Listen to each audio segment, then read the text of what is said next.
How to turn on post sharing on Instagram stories. Let's begin with the video.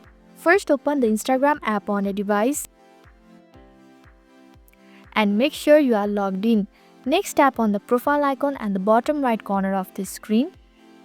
On your profile, click on the hamburger icon at the top right corner. In the menu, find and click on the privacy. Ensure your account is set to public.